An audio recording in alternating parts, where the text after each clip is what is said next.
Hey, how you doing? I'm good. How are you? Very well, very well. Thanks for taking the time to talk to us today.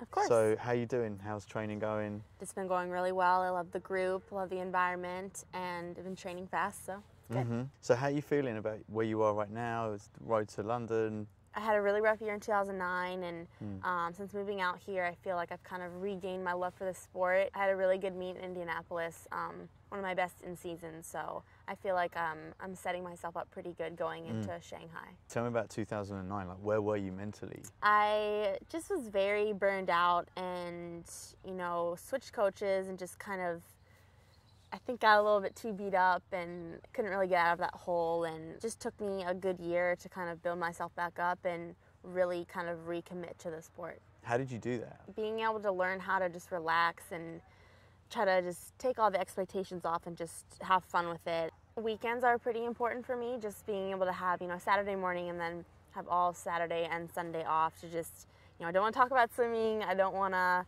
see a pool unless I'm going to lay out or something. And with training right now, are you kind of resting, or are you really ramping up? We are getting pretty beat up right now. Lifting and Pilates and doubles and really high yardage. We don't have anything for another 4 months, so this is kind of the time where you really want to get that base. When did you really get into swimming? Probably when I was 9 or 10. I started making what was called a zone team, which was you had to be top 2 in the state to make. Started breaking records and stuff like that. So I don't think I ever imagined I would be 4 or 5 years later making an Olympic team, but at that point I started kind of setting goals and dreams of being really good.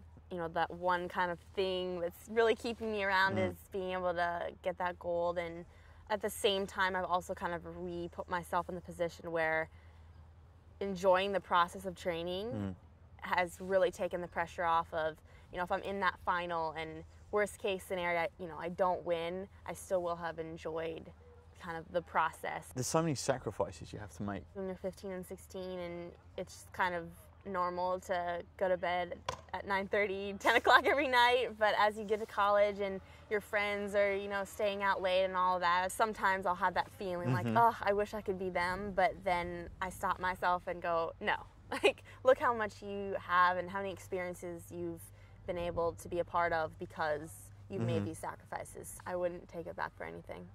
What's your favorite thing about your job?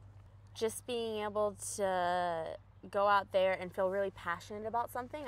I look around sometimes, even on a college campus, and I see so many kids who are just kind of going through the motions. I feel really fortunate to be able to be a part of something where every day, I'm going after my goals. Do other kids treat you differently at college? Sometimes I feel like a little bit like they're just like, oh, that's that Olympian girl, which can make me sad sometimes. Makes you sad? I like that separation. Like when I'm at the pool, great, but when I'm away from it, I just kind of want to be treated like a normal 21-year-old. What are your sort of hopes and dreams for London?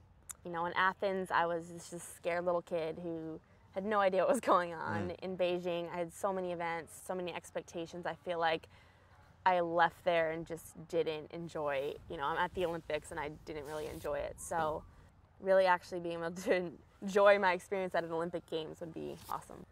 Cool. Thanks very much. Thank you.